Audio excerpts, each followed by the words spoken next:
ఆ రోజు దళితురాలను నన్ను కూడా వెళ్ళనివ్వలేదు, దళితులకి ఎవరికి పోటీ పెట్టనివ్వలేదు, కనీసం వాళ్ళకి ఇవ్వలేదు, దళితులకి ఎవరికి నువ్వు బోర్డు మెంబర్ ఇవ్వలేదు. ఈరోజు నువ్వు మాట్లాడుతున్నావు. నేను ధైర్యంగా చెప్తున్నాను, ఎస్ నేను హిందువుని. నువ్వు చెప్పగలవా? బయటకు వచ్చి చెప్పు, డిక్లరేషన్ మీద సంతకం పెట్టవయ్యా అంటే పారిపోయి ఇంట్లో కూర్చున్నావు. ఈరోజు నువ్వు మాట్లాడుతున్నావు దీని గురించి. ఇలాంటి విషయాలన్నీ కూడా ఒక్కసారి మనం కూడా, నేను ఒకటే చెప్తున్నా, ఈరోజు దళితుల గురించి అంటే దళితులు అంటే ఏంటంత చిన్న చూపు? ఏం దళితులు ఎవరు గుళ్ళకి వెళ్ళట్లేదా? ఈరోజు నీకు విషయం తెలుసా? తిరుమల తిరుపతి దేవస్థానం మీద డిప్యూటీ ఈఓ పొజిషన్లో ఉన్న వాళ్ళు చాలామంది వెళ్తున్నారు. ఒకసారి చెక్ చేసుకో. నీ హయాంలో ఉండలేకపోవచ్చేమో, మా హయాంలో ఉంటారు. ఎందుకంటే మాట్లాడితే మానవత్వం అన్న పదం సిగ్గుపడుతుందయ్యా జగన్మోహన్ రెడ్డి, నీ నోట్లోంచి ఆ పదం వస్తే. నువ్వు మానవత్వం గురించి మాట్లాడేటప్పుడు వెనకతలు పిక్చర్ వేసుకో. మీ బాబాయ్ హత్య, గొడ్డలిపోటు గురించి ఒక పిక్చర్ వేసుకో, అప్పుడు మానవత్వం గురించి మాట్లాడేది. కానీ వెనకతలు ఇంకో పిక్చర్ వేసుకో. నీ చెల్లి వీధి ఢిల్లీ గల్లీ తిరిగిన పొజిషన్ గుర్తుపెట్టుకో. మానవత్వం గురించి నువ్వు మాట్లాడేటప్పుడు షర్మిల ఈరోజు రోడ్డుకి ఎందుకు మీకు వ్యతిరేకంగా మాట్లాడుతుందో ఒక్కసారి ఆలోచించు. మానవత్వం గురించి ఆలోచించేటప్పుడు నీ తల్లి ఏం చేస్తుందో ఒక్కసారి ఆలోచించు. నువ్వు మానవత్వం గురించి మాట్లాడతావు. మన సెక్యులరిజం ఏమి సెక్యులరిజం? అందుకేనా సార్వభౌమత్వాన్ని గురించి, సెక్యులరిజం గురించి నువ్వు మాట్లాడతావు. ఇదేం దేశం మాట్లాడు. అసలు నిజంగా చెప్పాలంటే నిన్న ప్రెస్ మీట్ తర్వాత ఇదేం దేశం, ఇదేం మతం, ఇదేంటి అని మాట్లాడావు. దేశద్రోహం, దేశ బహిష్కరణ కింద నిన్ను బయటకు పంపించేయాలి. అఫ్కోర్స్ నువ్వు ఎలాగో వెళ్ళిపోదావు నిర్ణయించుకున్నావేమో కాబట్టి ఇలాంటి మాటలు మాట్లాడుతున్నావు. లాస్ట్ 5 సంవత్సరాలు చక్కగా సంపాదించి బయట పెట్టుకున్నావు బయట దేశాల్లో.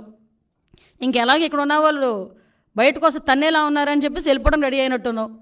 అఫ్కోర్స్ అందువల్ల నువ్వు ఆ మాట మాట్లాడుతున్నావేమో.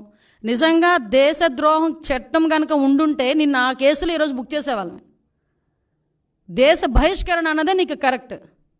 భారతదేశంలో పుట్టి భారతీయుడిగా ఉండి ప్రపంచంలో ఏ దేశం వెళ్ళినా కూడా నేను భారతీయుడిని సగర్వంగా నాకు తలెత్తుకుని తిరిగే ప్రతి భారతీయుడు సిగ్గుపడేటట్టుగా భారతదేశంలో ఉండి అదే ఆంధ్రప్రదేశ్ ముఖ్యమంత్రిగా చేసే 5 సంవత్సరాలు ఈరోజు నువ్వు ఇదేం దేశం అని అడుగుతున్నావంటే నిన్ను దేశ బహిష్కరణ కాకుండా ఇంకేం చేయాలి? అది నీ తాలూకా దేశభక్తి. నువ్వు సెక్యులరిజం గురించి మాట్లాడతావు, మానవత్వాల గురించి మాట్లాడతావు. కాబట్టి నేను అడిగేది ఏంటంటే, ఇప్పటికైనా మళ్ళీ చెప్తాను, నేను ఎవ్వడూ ఆపట్ల.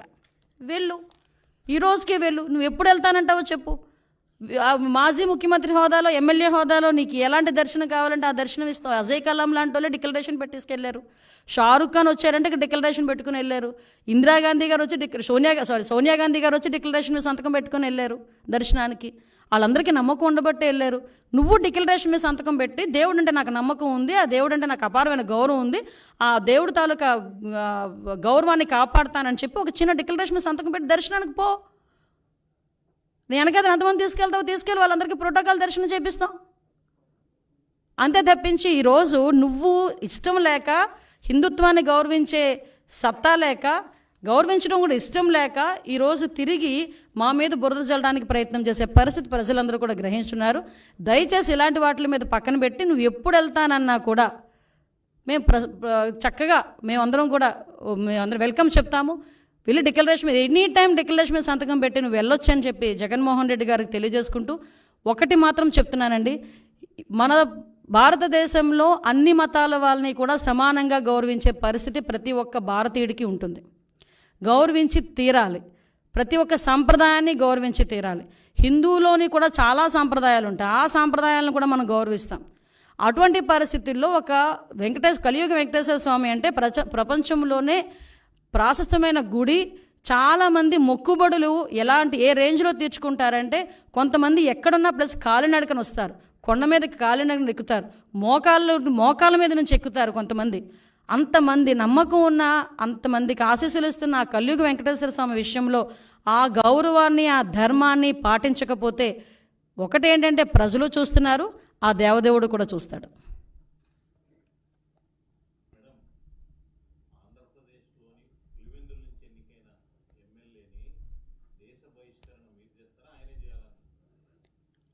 విషయం ఏంటంటే ఆయనకి ఎప్పుడు సెల్ఫ్ గోల్ వేసుకోవడం అలవాటు.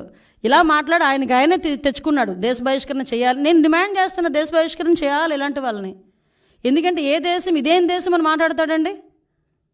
అసలు ఏదైనా ఒక దేశభక్తి గీతం వస్తేనే లేచి నుంచుంటాం అందరం. మన దేశం గురించి మనం చాలా ప్రౌడ్గా ఫీల్ అవుతాం. అటువంటిది ఇదేం దేశం అని మాట్లాడుతున్నాడంటే దేశ బహిష్కరణ. ఈరోజు ప్రజలందరూ కూడా దేశ బహిష్కరణ చేయాలి కంపల్సరీగా అలాంటి వాడిని.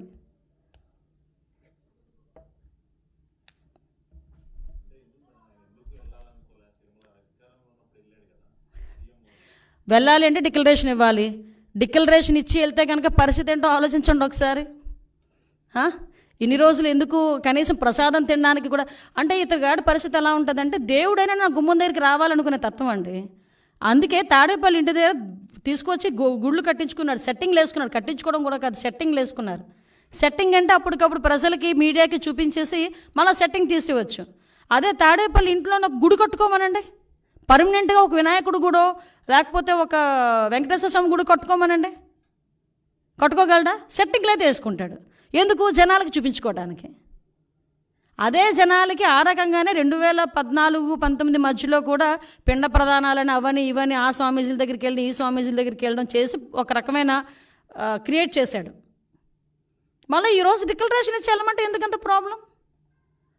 అతను డిక్లరేషన్ ఇచ్చి వెళ్ళడు అతను, ఎందుకంటే ఆ హిందుత్వం మీద అతనికి ఆ గౌరవం లేదు.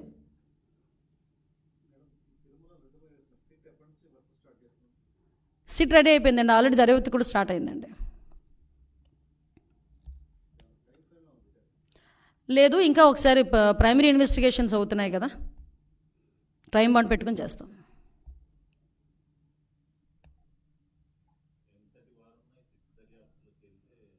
ఎలాంటి వారైనా ఏ పొజిషన్లో ఉన్నా ఈ సిట్టు దర్యాప్తులో కనుక తప్పు చేసాడు అన్న సంగతి తేలితే శిక్ష తప్పదు. ఎందుకంటే ఇది సెంటిమెంట్తో కూడుకున్న వ్యవహారం, ప్రజల మనోభావాలు, హిందువుల మనోభావాలతో కూడుకున్న వ్యవహారం ఇది. ప్రపంచవ్యాప్తంగా చాలామంది సెలబ్రిటీలు ఏమి జరుగుతుందని ఒక ఉత్కంఠతో చూశారు లాస్ట్ టైం. ఇప్పటికీ కూడా వాళ్ళు అదే భయాందోళనలో వాళ్ళు పెట్టే ట్వీట్లు కానీ ఇవన్నీ కూడా మీరు అబ్జర్వ్ చేయొచ్చు.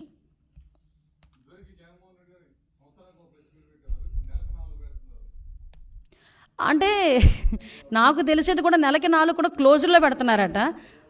అందులో ఆ 4 5 ఏళ్ళకి ఒకటి పెట్టారా? అన్నీ బటన్ ఒకటే కదా 5 ఏళ్ళలో కూడా. సో ఇప్పుడు ఏంటంటే అధికారం లేదు కదా, అందువల్ల పెడతాడు. కర్మ ఏంటంటే నెలకి 4 పెట్టినా 40 తప్పులు ఉంటాయి అందులోని, అది వేరే విషయం. నేను ఒకటే చెప్తున్నా, అది కూడా బహిరంగంగా బయటకు వచ్చి మారడమనండి. చర్చిలకి రమ్మంటే రారు, ఇన్సైడ్లో కొంతమందిని అలౌ చేసి మాత్రం ప్రెస్ మీట్లు అంటారు. మళ్ళా పులివెందల ఎలివేషన్స్ మాత్రం మామూలుగా ఉండవు.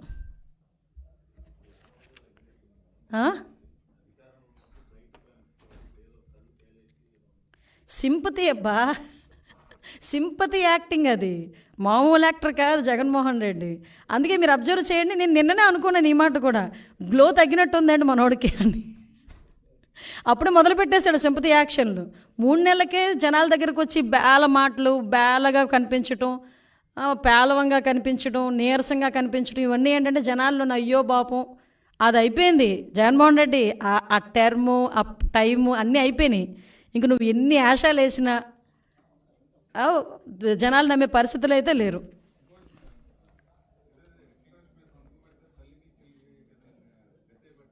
అవును, ఏమండి మీరు నా చేత చెప్పిస్తారు కానండి, ఒక్కసారి సోషల్ మీడియా ఓపెన్ చేయండి, నా చేత చెప్పించాలని చూస్తున్నారు మీరు. మా భారత కూరుకుంటుందా ఏంటి?